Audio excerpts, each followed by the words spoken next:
السلام علیکم، آپ دیکھ رہے ہیں اشناؤ، میں ہوں علی سرور۔ زین قریشی قومی اسمبلی میں ڈپٹی پارلیمانی لیڈر کے عہدے سے مستعفی ہو گئے ہیں اور انہیں شوکاز نوٹس جاری کیا تھا پی ٹی آئی کی جانب سے اور کہا گیا تھا اس کا جواب دیں۔ اب انہوں نے یہ کہا کہ میں نے پارٹی کی جانب سے بھیجے گئے شوکاز کا جواب دے دیا ہے، شفاف انکوائری اور پارٹی حامیوں کے جذبات کے احترام میں استعفیٰ دے رہا ہوں۔ اور انہوں نے یہ کہا کہ میں اپنی پارٹی بانی پی ٹی آئی اور اپنے والد کا وفادار تھا اور ہوں اور رہوں گا۔ اور انہوں نے یہ بھی کہا ہے کہ جناب اگر کسی حکومتی اہلکار سے ملاقات ثابت ہو جائے تو سیاست چھوڑ دوں گا، والد شاہ محمود قریشی کے کہنے پر روپوشی اختیار کی تھی۔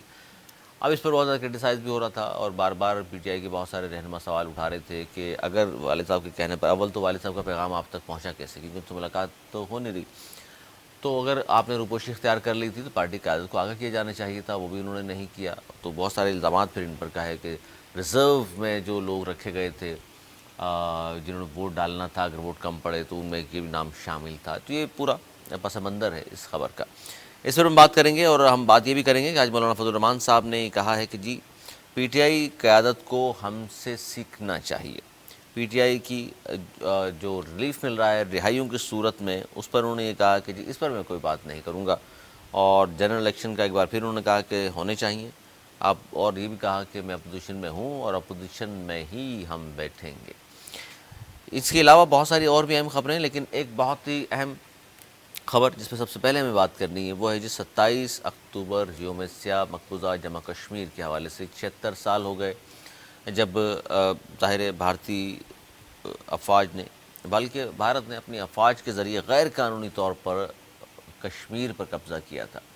اور جب سے کشمیریوں کی جدوجہد جاری ہے، پھر یہ معاملہ اقوام متحدہ میں چلا گیا اور پھر وہ تمام پس منظر یقیناً آپ کو یاد ہوگا کہ ان 76 سالوں میں کیا کچھ ہوتا رہا۔ بھارت کی ہٹ درمی، ظلم، بربریت مقبوضہ جموں کشمیر کے کشمیریوں پر جاری ہے۔ اس پر ظاہر پاکستان سب سے توانا آواز جو ہے وہ ہماری ہے، اور بھارت نے جو جواز وہاں پیش کرنے کی کوشش کی ہے وہ ظاہر اس طرح کا ثبوت یا کہہ لیجیے آپ کے ڈاکومنٹس جو دینے تھے مہاراجا سے، یہ ثبوت دینا تھا کہ مہاراجا نے انہیں سونپ دیا ہے، وہ کاغذات بھی ان کے پاس نہیں ہیں، اور وہ ہوں بھی تو جسے جوناگڑھ کا نواب صاحب نے تو پاکستان سے الحاق کا کہا اور اس کے باوجود بھارت نے اس بات کو تسلیم نہیں کیا۔ تو بہت سارے ثبوت موجود ہیں، جواز موجود ہیں، اور جس طرح ظلم اور بربریت کے پہاڑ توڑے جا رہے ہیں مقبوضہ کشمیر میں کشمیریوں پر، تو اس پر ہمیشہ ہی پاکستان نے آواز بلند کی ہے، ہم اور کرتے رہیں گے جب تک کہ انصاف نہیں مل جاتا۔ اس پر سب سے پہلے ہم بات کریں گے کہ یہ جو یوم سیاہ کے طور پر ہر سال ہم منا ہی رہے ہیں، دنیا کو جھنڈوڑنے کی کوشش کرتے ہیں اور بتانے کی ہم کوشش کرتے ہیں کہ مقبوضہ جموں کشمیر کے جو کشمیری ہیں ان کے ساتھ ہمارے دل بھی دھڑکتے ہیں اور ہم ان کے ساتھ ہیں۔ اس پر ہم بات کریں گے۔ ہمارے ساتھ نوید زوری صاحب موجود ہیں، سینئر تجزیہ کار ہیں، دانش بھائی نے بہت شکریہ آپ کا۔ ان کے ساتھ انیس منصوری صاحب، معروف صحافی تجزیہ کار، آپ کا بہت شکریہ۔ سر 27 اکتوبر یوم سیاہ، کیا کہیں گے آپ؟ بسم اللہ الرحمن الرحیم۔ دیکھیں، یہ وہ بیج ہے جو بھارت نے بویا تھا تو آج ایک بہت تناور درخت بن گیا ہے، اور یہی وہ وجہ ہے جس کی وجہ سے آج تک پاکستان اور انڈیا میں کئی جنگیں بھی ہوئیں اور ایک دوسرے پہ ٹرسٹ بھی نہیں ہے، اور ایک دوسرے کی طرف بہت زیادہ جانی اور مالی نقصان بھی ہو رہا ہے۔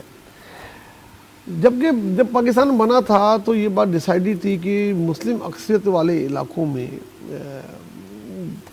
وہاں وہ پاکستان میں شامل ہوں گے، اور جہاں اقلیت میں ہیں وہ ادھر چلے جائیں گے، باقی مائیگریٹ کر لیں گے۔ جگہوں کا ایک ایک چیز ڈیسائیڈ ہو گئی تھی، ہر چیز ڈیسائیڈ ہو کے بن گیا جی۔ کشمیر میں تو ٹوٹل آبادی تقریباً مسلمانوں کی تھی، اور وہاں کے جو مہاراجا وغیرہ تھے انہوں نے بھی اپنی پاکستان کے ساتھ شامل ہونے کی انڈیا دیا تھا، لائک جیسے جوناگڑھ میں دیا تھا، اور یہ ہو بھی گئے تھے آزاد، لیکن صرف چند ماہ بعد ہی پاکستان بننے کے، کیونکہ انہوں نے پاکستان کو دل سے قبول ہی نہیں کیا تھا، آج تک نہ کیا ہے۔ تو انہوں نے اس وقت جس وقت پاکستان بہت ہی اپنی مالی پریشانیوں سے گزر رہا تھا، چیزوں سے گزر رہا تھا، کیونکہ انڈیا تو ایک اسٹیبل ملک تھا، جو الگ الگ ہوئے، میں تو یہ بات بھی کہتا ہوں کہ ہم دونوں 1947 میں آزاد نہیں ہوئے، ہم الگ ہوئے، آزاد ہوئے۔ وہ تو پہلے سے اسٹیبل تھی، وہاں کا انفراسٹرکچر، وہاں کی عدلیہ، وہاں کی پولیٹیشن، ہر نظام وہاں آلریڈی تھا۔ یہاں جو تھا، یہاں پہ ہر چیز ہم نے ایک ایک کر کے بنیاد رکھی، نئے سرے سے رکھی۔ تو یہ انہوں نے شب خون مارا اور بالکل جھوٹے ڈاکومنٹ بنا کے اور اس پہ وہ قبضہ کر لیا، اور اس کے بعد سے آج تک وہ نہ صرف ادھر انہوں نے ظلموں کے پہاڑ کھڑے کیے ہیں، نہ اقوام متحدہ کی میں بھی سب سے بڑا پینڈنگ جو مسئلہ ہے وہ کشمیر کا ہے، اور پاکستان نے اور دنیا کے بہت سارے ممالک نے کئی بار کہا، لیکن انڈیا کی یہ نرمی اور یہی وجہ ہے کہ اب وہ آہستہ آہستہ پوری دنیا میں ایکسپوز ہو رہا ہے. اب تو کینیڈا، امریکہ، سب کئی جگہوں پہ ان کی دہشت گرد ہونے کے ثبوت ملتے جا رہے ہیں. تو یہ وہ سیاہ دن تھا جس کی وجہ سے آج تک پاکستان انڈیا کے تعلقات نہیں ٹھیک ہوئے، اور ہو بھی نہیں سکتے جب تک کہ یہ مسئلہ حل نہیں جب تک کہ کشمیریوں کو انصاف نہیں مل جاتا، جب تک ظاہر ہٹ درمی ختم نہیں ہو جاتی، مظالم ختم نہیں ہو جاتے، کشمیریوں کو آزادی نہیں مل جاتی سب سے بڑھ کر، جس کے لیے وہ جدوجہد کر رہے ہیں، جانیں قربان کر رہے ہیں اپنی. اور جہاں ان کی افواج کا رویہ جو ظلم و بربریت کے پہاڑ توڑ رہے ہیں، اس میں دری جس طرح بیٹیوں کی بہنوں کی ماں ہو رہی ہے، ماؤں کے لال جس طرح چھینے جا رہے ہیں، کبھی پیلٹ گن کا استعمال کیا جاتا ہے، مظالم کے نئے ہتھ کنڈے جو کچھ وہاں ہو رہا ہے، ہلاکو اور چنگیز خان کی روبی شرمائے، یہ کچھ کیا جا رہا ہے وہ مسلمانوں کے ساتھ. کیا کہیں گے انس منصور صاحب؟ 27 اکتوبر یوم سیاہ، ظاہر ہے پورے دنیا کو پیغام جاتا ہے کہ کیوں ہم یوم سیاہ منا رہے ہیں. بہت شکریہ علی. دیکھیے وہ دن کہ جب بھارت نے شہرک کو کاٹنے کی کوشش کی، وہ دن کہ جس دن پاکستان کی آزادی کے فوراً بعد ایک ایسا عمل کرنا کہ جہاں کے ذریعے جہاں کے لوگوں کی آزادی کو چھین لینا، غصب کر لیتا، جبکہ وہاں کے تمام لوگ اس بات کو چاہتے تھے کہ ریفرنڈم ہو، اور ریفرنڈم کے تحت انہیں اس بات کا حق حاصل ہو کہ وہ کس کے ساتھ رہنا چاہتے ہیں اور کس کے ساتھ نہیں رہنا چاہتے. افسوس مجھے اس بات کا ہوتا ہے کہ آج 77 سال ہونے کے باوجود بھی اقوام متحدہ کے کان پر جوں تک نہیں رینگتی کہ جس کی قرارداد کے مطابق یہاں پر ریفرنڈم ہونا ضروری تھا، اور جنہوں نے خود اس پر اتفاق کیا تھا، جس کے بارے میں بھارت خود وہاں گیا اور خود اپنی بات سے پھر مکر گیا. اور اس کے بعد انہوں نے جس طریقے سے ہر سال ہر روز شب خون مارتے رہتے ہیں، وہ اس کی کوئی ایسی مثال نہیں ملتی ہے. آپ یہ دیکھیے کہ جو انہوں نے 370 کو ختم کر کیا، اور کس طریقے سے انہوں نے کشمیریوں کا حق چھین لیا، یہ سب ایک ظلم کی داستان ہے. لیکن یہ بات یاد رکھی جائے کہ تاریخ ہمیشہ اس بات پر عمل کرتی ہے کہ سازشیں لاکھ اڑاتی رہے ظلمت کے نقاب، لے کر ہر بوند نکلتی ہے ہتھیلی پر چراغ. تو یہ ہتھیلی پر چراغ ہے، اور ایک نہ ایک دن کشمیریوں کو ان کا حق ضرور ملے گا. انشاءاللہ جی ضرور ملے گا. دعا اور ظاہر پوری قوم پاکستان کی ان کے ساتھ ہے، بلکہ دنیا میں جہاں جہاں مسلمان بستے ہیں وہ سب ظاہر ہے یہی چاہتے ہیں کہ کشمیر آزاد ہو، بھارت تسلط سے نکلے، ان کو بھی آزادی سے زندگی گزارنے کا پورا حق حاصل ہے اپنی مرضی سے. ظاہر اقوام متحدہ کی قرارداد یہی کہتی ہیں جی کہ وہاں پر ریفرنڈم ہونا چاہیے، اور وہ جس کے ساتھ رہنا چاہیں گے. لیکن یہ جو 370 اور 35 کا جو خاتمہ کیا گیا، اس کی وجہ یہ تھی کہ وہاں پر مسلمانوں کو اقلیت میں تبدیل کرنے کی کوشش ہے ہندوستان کی، اور یہی موقع ہے کہ اس پر بھرپور طریقے سے جس طرح پاکستان آواز بلند کرتا ہے، پاکستان میں رہنے والے اور پاکستان حکومت پاکستان اس کے حوالے سے آواز ہمیشہ بلند کرتے ہیں اور پوری دنیا کو پیغام دیتے ہیں. پوری دنیا میں جو مسلمان ممالک ہیں ان کو بھی چاہیے کہ ہم آواز ہو کر پاکستان کے اس کے خلاف ضرور اٹھ کھڑے ہوں، اور بات کی جانی چاہیے خاص طور پر انٹرنیشنل کمیونٹی کے حوالے سے. اور جو بڑے پلیٹ فارمز ہیں جہاں پر دنیا کے دیگر ممالک کے مسائل حل ہوتے ہیں، سب سے بڑھ کر تو اقوام متحدہ ہے، لیکن باقی بھی جہاں جہاں اس طرح کے فورم موجود ہیں وہاں آواز پہ ضرور بلند کی جانی چاہیے. اچھا جی آگے بڑھتے ہیں، اور ہم بات کر رہے تھے زین قریشی، شاہ محمود قریشی کے صاحبزادے، جن پر الزام ہے کہ وہ جان بوجھ کر روپوش ہوئے، روپوش بھی نہیں ہوئے بلکہ وہ شاید حکومتی حلقوں سے رابطے میں تھے اور ریزرو کے طور پر ان کو رکھا گیا تھا، اس لیے وہ اس دن وہاں آئے نہیں، قریبی کہیں موجود تھے. تو اس ڈپٹی پارلیمانی لیڈر بھی ہیں قومی اسمبلی میں، بلکہ تھے، چونکہ اب تو استعفیٰ دے دیا انہوں نے، تو وہ اس الزام کو دھونا چاہتے ہیں استعفیٰ دے کر. اور انہوں نے اس عزم کا اظہار کیا ہے کہ وہ بانی اور اپنے والد اور پارٹی کے ساتھ کھڑے رہیں گے. کیا کہیں گے سر؟ اب تو سیاست میں ظاہر ہے اس طرح کی باتیں، اور چونکہ پی ٹی آئی کے بہت سارے لیڈران ان کے بارے میں کارکنان غم و غصے کا اظہار کر رہے ہیں اور کہہ رہے ہیں کہ یہ دغا دی ہے انہوں نے. دیکھیں آج کل کے زمانے میں کوئی چیز جو ہے نا ڈھکی چھپی نہیں رہ سکتی، جو جہاں ہے اس کو پتہ ہوتا ہے کہاں ہے. اور آپ یہ بہانے بناتے رہیں کہ میں نے یہاں نہیں تھا اور میں خود ساختہ تھا اور اب میں منظر عام پہ آ گیا ہوں، لیکن ان کے لوگوں کو پتہ ہے کہ وہ کس کیمپ میں تھے اور کہاں تھے. اور پی ٹی آئی کا ایک اپنا نظام ہے، جب آپ ان کے ایم پی ایم ایل سے ملتے ہیں تو اگر آپ کے قریبی دوست ہیں تو وہ آپ کو بتائیں گے کہ ان کو میسج آتا ہے، ان کو بھی کسی جگہ سے میسج آتا ہے کہ موبائل بند کریں اور اب غائب ہو جائیں. پھر میسیج آتا ہے کہ کیا میسیج آئے گا جو ڈیکوڈ کر کے آپ باہر آئیں گے. بڑا سسٹمیٹک ان کا نظام ہے, اور اس نظام کے ذریعے وہ سب ایک سے دوسرے سے رابطے میں ہوتے ہیں, اور جو رابطے میں نہیں ہوتا وہ ان کو پتہ لگ رہا ہوتا ہے اسکرین پہ کہ یہ مسنگ ہے, تو پھر مسنگ پرسن کے لیے الگ کمیٹی وہ ڈھونڈ رہی ہوتی ہے کہاں ہے, اور وہ لنک مل جاتا ہے کہ یہاں نہیں ہے, وہ یہاں ہے. تو وہ اپنی سی کوشش کر لیں, میرے خیال میں وہ ایکسپوز ہو چکے ہیں, اور جس طرح جو ایکسپوز ہوتا ہے. اچھا, انہوں نے یہ کہا کہ جی ہمیں تو والد صاحب نے کہا تھا روپوش ہو جائیں, تو پھر وہ سوال پی ٹی آئی والے خود ہی اٹھا رہے ہیں کہ جی جب رابطہ ہی نہیں شاہ محمود قریشی سے کسی کا, تو ان کو پیغام کہاں سے پہنچ گیا ہے؟ تو ثابت کریں کہ ملنے گئے تھے. وہ خود کہتے ہیں جی نہیں ملنے تو نہیں گیا, مجھ پر میرے پاس تو پیغام آیا تھا. تو پھر یہ کس طرح خود بخود روپوش ہو گئے؟ اور لیکن ایک دلیل آپ اس کو کس طرح پرکھتے ہیں اس دلیل کو؟ وہ کہتے ہیں کہ جی آپ یہ کہتے ہیں کہ جان بوجھ کے روپوش تھا, تو ووٹ تو میں نے نہیں دیا کم از کم, یہ کیوں الزام لگا رہے ہیں کہ میں جناب اس کیمپ میں تھا؟ اس کیمپ میں ہوتا تو پھر ووٹ بھی ڈالتا. دیکھیں یہ تو پہلے بھی ہوا, بہت سارے ووٹ جو ہے نا وہ ریزرو میں رکھے ہوتے ہیں نا. جو نے کہا نا کہ ہمارے اس کے علاوہ بھی ووٹ کمپلیٹ تھے, تو یہی تھے وہ ایگز ہوتے ہیں جو ان کی باسکٹ میں ہوتے ہیں. پیسے سے کم الزام نہیں لگاتا کسی بنا ثبوت کے, راہ دھمکا کے نہیں ہو سکتا. کوئی اگلی لالچ دیکھے, کوئی نہ کوئی تو ہوتا نا, کہتے کچھ تو مجبوریاں رہی ہوں گی, کوئی بے وفا نہیں ہوتا, تو کوئی نہ کوئی تو چیزیں تھیں. لیکن ان کے یہ جو ایگز تھے نا ان کی باسکٹ میں تھے, وہ کون سے ایگز یوز کرنے تھے, کب یوز کرنے تھے, وہ سارا پلان بی میں رکھا ہوا تھا. اور آدمی وہ سب ایکسپوز ہو گئے.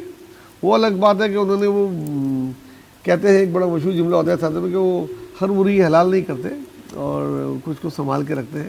تو ہو سکتا ہے ان کی اپنی مرغی اس لیے انہوں نے حلال نہیں کیا, جو جتنی ضرورت تھی جن کو ایکسپوز کرنا تھا ان کو کیا. لیکن یہ ایکسپوز ہو گئے کیونکہ یہ کچھ بھی بولتے رہے. پی ٹی آئی میں ایک سلسلہ ہے جو وہ میڈیا میں نہیں بول سکتے, جو کہ ہمیں پتہ ہے. ان کو میسیج آتا ہے روپوش ہونے کا, اور واپس آنے کا بھی میسیج آتا ہے. انیس منظور صاحب کیا کہیں گے اگر پلان بی جس طرح یہ کہہ رہے ہیں جی یہ تھا, اور یہ روپوش اس لیے تھے, ریزرو میں رکھا ہوا تھا, اور بلاول بھٹو زرداری صاحب بھی فرماتے ہیں کہ مولانا کے بغیر بھی نمبر پورے تھے, تو پھر آپ بھی اس بات پر کیا کہیں گے کہ واقعی ایسا ہی تھا؟ بہت شکریہ علی آپ کا. ہمارے جو نوید بھائی ہیں وہ بہت معصوم ہیں, وہ فوراً جو یہ پروپیگنڈا ہوتا ہے نا اس سے متاثر ہو جاتے ہیں. اول بات یہ ہے فیس بک اور یوٹیوب وغیرہ ایک بڑی بات پتہ کیا ہے, پی ٹی آئی ایک خود پی ٹی آئی کا سوشل میڈیا وہ سانپ ہے جو خود اپنے پیدا کردے انڈے اور بچے سارے کھا جاتا ہے. اب معاملہ یہ ہے کہ اس میں جو سب کو ڈر لگا رہتا ہے وہ پی ٹی آئی کے اس ٹرولر سے ڈر لگا رہتا ہے کہ جناب یہ ٹرول کرتے ہیں کے لوگ, وہ اپنا جنریٹ کرتے ہیں, اپنا ایک پرسپیکٹیو جنریٹ کرتے ہیں. وہ چاہتے ہیں جس کو ہیرو بنا دیتے ہیں, وہ جس کو چاہتے ہیں ولن بنا دیتے ہیں, اور اس بات کو سمجھے بغیر. آپ دیکھیے نا, شیر افضل مروت جو ہے وہ لاکھ ان کے لیے بات کرتا رہے, لیکن شیر افضل مروت اگر قریب سے گزر جائے خواجہ آصف کے تو اس کے بعد وہ خود کہتا ہے کہ میرے ساتھ جو ہوتا ہے وہ میں خود بھی نہیں سنبھال سکتا. فواد حسن نے ان کے لیے بہت کچھ کیا آج کل, لیکن اس کی ٹرولنگ جب شروع ہوتی ہے تو کوئی اس کو نہیں بچ سکتا ہے نا.